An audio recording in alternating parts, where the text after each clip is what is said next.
So I want to talk about something that's been coming up a lot lately. If you spend any time in the vegan space right now, you've probably heard it.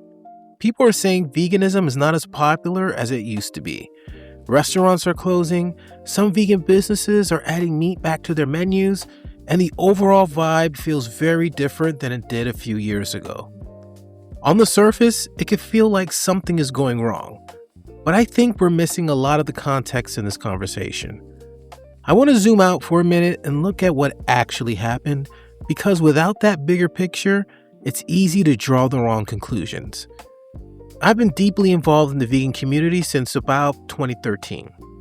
And what I saw between roughly 2017 and 2019 was something we had never experienced before. It wasn't a slow, quiet rise. It was an explosion. Around that time, major publications were calling 2019 the year of the vegan. And a huge reason for that wasn't restaurants or influencers. It was documentaries. We had Cowspiracy, we had What the Health, we had The Game Changers. Those three films became lightning rods for the movement. They sparked conversations everywhere. At work, at family dinners, on social media, at the gym, in doctors' offices. Suddenly, people who had never thought about veganism were talking about it seriously. And here's something we don't talk about enough. Those documentaries didn't just create curiosity, they created urgency. People watched them and said, I need to do this now. And that brought in a massive wave of new people. Not just vegans, but flexitarians, plant-based eaters, people experimenting, people trying it out because it felt exciting, new, and culturally relevant. A lot of people adopted the label quickly without having gone through the longer personal journey to get there. And that matters. Because for many, it wasn't rooted in a deep why yet.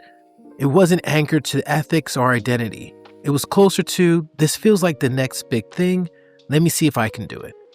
And for a while, that worked. There was this cycle. People would try veganism for a year or two, some would fall off, then another documentary would come out and refill the pipeline with fresh energy and new faces. And even though the core vegan population has always been relatively small, you had this constant inflow of people orbiting the lifestyle. Then 2020 happened. COVID changed everything. Suddenly, community disappeared, restaurants shut down, events vanished, travel stopped, social reinforcement was gone. And if your motivation wasn't deeply rooted yet, it became much harder to sustain. You weren't bumping into vegan coworkers, you weren't going to festivals, you weren't discovering new restaurants, you weren't sharing meals with friends. And at the same time, many vegan businesses didn't fail because of a lack of interest. They failed because foot traffic disappeared overnight. So what we're seeing now isn't a collapse of veganism. It's the aftermath of a massive interruption at a critical growth moment. We never really recovered that momentum. And here's the other piece that's missing right now. We don't have a current lightning rod. There's nothing creating that universal water cooler conversation around veganism the way those documentaries did.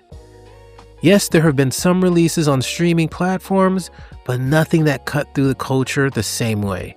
Nothing that felt unavoidable. And I don't even know if the next catalyst will be a documentary. The media landscape is completely different now. Movies aren't doing what they used to do.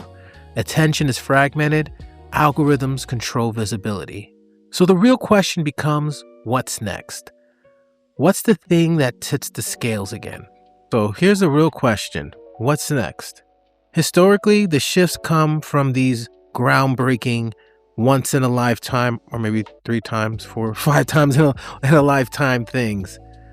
But what we can do as a community is focus on what we can do to support the next time one of those shifts happen. And that's providing support through community. Real people, real stories, real meals, real lives. Showing what this looks like day to day.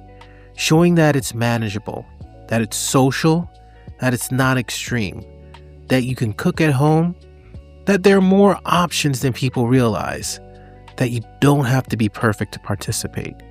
Because even if veganism becomes trendy again, even if it becomes a fad again, that's not a bad thing. A fad creates an opening. And inside that opening is an opportunity to help people develop deeper reasons, ethical reasons, sustainable reasons, identity level reasons. But that only happens when people feel supported, not judged. So is veganism as strong as it used to be? No. But nothing ever is. Everything moves in cycles. There are peaks and there are valleys. And the valley isn't failure. The valley is a regrouping moment. It's where you take stock of what worked, what didn't, and what you can no longer rely on. Because relying solely on documentaries and celebrity endorsements is not a long-term growth strategy. It never was. This moment is an invitation to build something more resilient, and that's what we're doing here. Whether you're a pre-vegan, a long-time vegan, a nonprofit leader, an entrepreneur, a content creator, or someone just curious, our goal is simple: to make this lifestyle more accessible, more human, more sustainable, and more connected. We're here to support you. We're here to experiment. We're here to listen. And we're here to keep pushing forward even when the spotlight moves somewhere else. So thank you for being a part of this. Thank you for listening. And thank you for sticking around during the quieter moments. This is Vegans Explore, and we're just getting started. This has been Sean A. Russell, founder of Vegans Explore, and we'll catch you in the next episode.